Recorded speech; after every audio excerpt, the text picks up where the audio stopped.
ಆಯತುಲ್ ಕುರ್ಸಿ, ಈ ಆಯತ್ತು ಓದಿದರೆ ನಮಗೆ ಗೊತ್ತಿಲ್ಲದೆ ಲಭ್ಯವಾಗುವ 10 ಪ್ರತಿಫಲಗಳನ್ನು ವಿದ್ವಾಂಸರುಗಳು ಅವರ ಗ್ರಂಥಗಳಲ್ಲಿ ವಿವರಿಸಿರುತ್ತಾರೆ. ಆ 10 ಪ್ರತಿಫಲಗಳನ್ನು ನಮಗೆ ತಿಳಿಯೋಣ. ಆಯತುಲ್ ಕುರ್ಸಿಯ ಮೂಲಕ ಹೇಗೆ ನಮ್ಮ ಸರ್ವ ಸಮಸ್ಯೆಗಳನ್ನು ಪರಿಹರಿಸಬಹುದು, ನಮ್ಮ ಕುಟುಂಬದಲ್ಲಿರುವ ದುಃಖ ದುಮ್ಮಾನಗಳನ್ನು ಹೇಗೆ ದೂರೀಕರಿಸಬಹುದು, ಆರ್ಥಿಕವಾಗಿ, ಮಾನಸಿಕವಾಗಿ, ಶಾರೀರಿಕವಾಗಿ ಯಾವುದೇ ರೀತಿಯದ್ದಾಗಿರಲಿ ಇದೆಲ್ಲದಕ್ಕೂ ಹೇಗೆ ಆಯತುಲ್ ಕುರ್ಸಿಯ ಮುಖಾಂತರ ಪರಿಹಾರವನ್ನು ಕಂಡುಕೊಳ್ಳಬಹುದು, ವಿದ್ವಾಂಸರುಗಳು ತಿಳಿಸಿರುವ ರೀತಿಯಲ್ಲಿ ತಿಳಿಯೋಣ ಇನ್ಶಾ ಅಲ್ಲಾಹ್. ಪ್ರಪ್ರಥಮವಾಗಿ ಆಯತುಲ್ ಕುರ್ಸಿಯನ ಮಹತ್ವವನ್ನು ತಿಳಿಯೋಣ. ಪರಿಶುದ್ಧ ಕುರ್ಆನಿನ ಸರ್ವ ಆಯತ್ತುಗಳ ಪೈಕಿ ಅತ್ಯಂತ ಮಹತ್ತರವಾದ ಒಂದು ಆಯತ್ತಾಗಿದೆ ಆಯತುಲ್ ಕುರ್ಸಿ. 70,000 ಪರಿಷ್ಠಗಳ ಮುಖಾಂತರ ಅಲ್ಲಾಹನು ಪುಣ್ಯ ಪ್ರವಾದಿ ಸಲ್ಲಲ್ಲಾಹು ಅಲೈಹಿ ವಸಲ್ಲಮರವರಿಗೆ ಇಳಿಸಿಕೊಟ್ಟ ಒಂದು ಪರಿಶುದ್ಧ ಆಯತ್ತಾಗಿದೆ ಆಯತುಲ್ ಕುರ್ಸಿ. ಅದೊಂದು ದಿನ ಮುತ್ತು ನಬಿ ಸಲ್ಲಲ್ಲಾಹು ಅಲೈಹಿ ವಸಲ್ಲಮರವರು ಒಬ್ಬ ವ್ಯಕ್ತಿಯ ಹತ್ತಿರ ಬಂದು 3 ಬಾರಿ ಕೇಳುತ್ತಾರೆ, ಅಲಾ ತತಜವ್ವಜು, ನೀನು ಮದುವೆ ಮಾಡಿಲ್ಲವೇ? ಆಗ ಆ 3 ಬಾರಿಯೂ ಈ ವ್ಯಕ್ತಿಯು ಕೊಡುವ ಉತ್ತರ, ವ ಅನ ಕಮಾ ತಅಲಮು ಯಾ ರಸೂಲಲ್ಲಾಹ್, ಓ ನಬಿಯವರೇ, ನನ್ನ ಅವಸ್ಥೆಯು ನಿಮಗೆ ತಿಳಿದಿರುವ ಅದೇ ರೀತಿಯಲ್ಲಾಗಿದೆ. ಅಂದರೆ ನನಗೆ ಸಂಪತ್ತು, ಮನೆ, ಆಸ್ತಿ ಯಾವುದೇ ಸಾಮರ್ಥ್ಯವಿಲ್ಲ. ತನ್ನ ಈ ಒಂದು ಯಾತನೆಯನ್ನು, ತನ್ನ ಈ ಒಂದು ಸಂಕಷ್ಟವನ್ನು ಮುತ್ತು ನಬಿಯವರ ಮುಂದಿರಿಸಿದಾಗ ಮುತ್ತು ನಬಿಯವರು ಕೇಳುವ ಒಂದು ಪ್ರಶ್ನೆ, ನಿನಗೆ ಆಯತುಲ್ ಕುರ್ಸಿಯ ಬಾಯ್ಪಾಠವಿದೆಯೇ, ನಿನಗೆ ಆಯತುಲ್ ಕುರ್ಸಿಯ ಓದಲಿಕ್ಕೆ ಸಾಧ್ಯವಿದೆಯೇ ಎಂಬ ಪ್ರಶ್ನೆಯಾಗಿದೆ. ನೋಡಿ ಮಿತ್ರರೇ, ಆಯತುಲ್ ಕುರ್ಸಿ ಸರ್ವ ಸಮಸ್ಯೆಗಳಿಗೂ ಪರಿಹಾರವಾಗಿದೆ. ಇಷ್ಟಕ್ಕೂ ಮಹತ್ವವಿರುವ ಈ ಆಯತುಲ್ ಕುರ್ಸಿಯನ್ನು ಓದಿದರೆ ನಮಗೆ ಸಿಗುವ 10 ಗುಣಗಳನ್ನು ತಿಳಿಯೋಣ. ಅದಕ್ಕಿಂತ ಮುಂಚಿತವಾಗಿ ಒಂದು ವಿಷಯ, ಪ್ರೀತಿಯ ಮಿತ್ರರೇ, ನಾವು ಈ ಚಾನೆಲ್ ಅನ್ನು ಕ್ರಿಯೇಟ್ ಮಾಡಿರುವುದು ಕನ್ನಡದಲ್ಲಿ, ಕನ್ನಡ ಭಾಷೆಯಲ್ಲಿ ಇಸ್ಲಾಮಿನ ಬಗ್ಗೆ ದೀನಿ ವಿಜ್ಞಾನಗಳನ್ನು ಮನುಷ್ಯ ಮನಸ್ಸುಗಳಿಗೆ ತಲುಪಿಸಬೇಕು ಎಂಬ ಉದ್ದೇಶವನ್ನಿಟ್ಟಾಗಿದೆ. ಪ್ರತ್ಯೇಕವಾಗಿ ಉತ್ತರ ಕರ್ನಾಟಕದಲ್ಲಿರುವ ಮುಸ್ಲಿಮರಿಗೆ ದೀನಿ ವಿಜ್ಞಾನಗಳನ್ನು ತಿಳಿಸಬೇಕು ಎಂಬ ಮುಖ್ಯ ಉದ್ದೇಶವನ್ನಿಟ್ಟುಕೊಂಡಾಗಿದೆ. ಪ್ರೀತಿಯ ಮಿತ್ರರೇ, ಆದುದರಿಂದ ಈ ವಿಡಿಯೋಗಳನ್ನು ನೀವು ನಿಮ್ಮ ಎಲ್ಲಾ ಗ್ರೂಪ್ಗಳಿಗೆ ಶೇರ್ ಮಾಡಬೇಕು. ನಂತರ ಇನ್ಶಾ ಅಲ್ಲಾ ಆ ಪ್ರತಿಯೊಂದು ವಿಡಿಯೋಗಳು ಉತ್ತರ ಕರ್ನಾಟಕದ ಮುಸ್ಲಿಮರಿಗೂ ತಲುಪುತ್ತೆ. ಅಲ್ಲಾಹನು ಎಲ್ಲವನ್ನು ಕಬೂಲ್ ಮಾಡಲಿ. ಆಮೀನ್ ಯಾ ರಬ್ಬಲ್ ಆಲಮೀನ್. ಆಯತುಲ್ ಕುರ್ಸಿ ಓದುವ ಪ್ರತಿಯೊಬ್ಬನಿಗೂ, ಅದು ಹೆಣ್ಣಾಗಲಿ ಗಂಡಾಗಲಿ, ಸಿಗುವ 10 ಗುಣಗಳನ್ನು, 10 ಪ್ರತಿಫಲಗಳನ್ನು ಹೇಳೋಣ.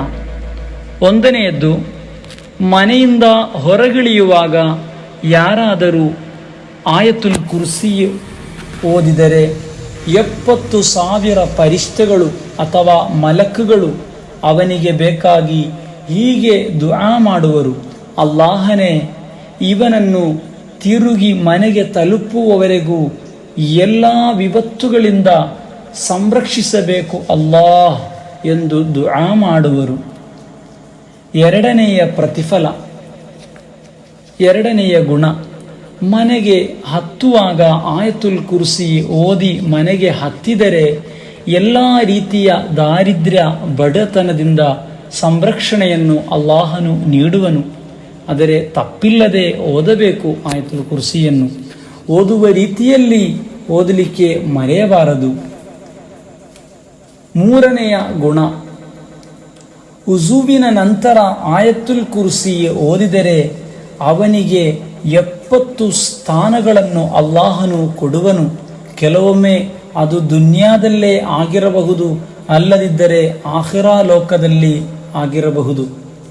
4ನೇ ಗುಣ, 5 ವಕ್ತಿನ ಪ್ರತಿಯೊಂದು ಫರ್ಜ್ ನಮಾಜಿನ ನಂತರ ತಪ್ಪದೆ ನಿತ್ಯಗೊಳಿಸುವ ಪ್ರತಿಯೊಬ್ಬನಿಗೂ ಮರಣದ ನಂತರ ಸ್ವರ್ಗ ಖಂಡಿತ ಎಂದು ಮುತ್ತು ನಬಿ ಸಲ್ಲಲ್ಲಾಹು ಅಲೈಹಿ ವಸಲ್ಲಮರವರು ತಿಳಿಸಿರುತ್ತಾರೆ. ಇದಕ್ಕಿಂತ ಮಹತ್ತರವಾದ ಗುಣ ಯಾವುದು ಪ್ರೀತಿಯ ಮಿತ್ರರೇ?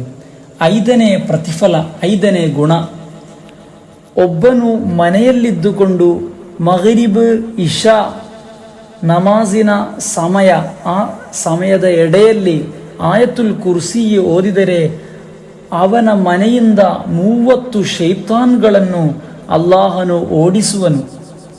6ನೆಯ ಗುಣ, ಆಯತುಲ್ ಕುರ್ಸಿ ಓದುವ ಮನೆಯಲ್ಲಿ 40 ದಿನ ಮನುಷ್ಯರ ಕಣ್ಣೋ ಮಾಟ ಮಂತ್ರಗಳೋ ಯಾವುದು ಫಲಿಸಲ್ಲ, ಅದು ಯಾವುದು ಸ್ಪರ್ಶಿಸಲು ಸಾಧ್ಯವಿಲ್ಲ. 6ನೆಯ ಗುಣ, ರಾತ್ರಿ ಮಲಗುವಾಗ ಆಯತುಲ್ ಕುರ್ಸಿ ಓದಿ ಮಲಗುವುದಾದರೆ ಅಲ್ಲಾಹನು ಅವನನ್ನು ಸಂರಕ್ಷಿಸಲಿಕ್ಕೆ ಬೇಕಾಗಿ ಒಂದು ಪರಿಷ್ಠೆಯನ್ನು, ಒಂದು ಮಲಕನ್ನು ನಿಯಮಿಸುವನು.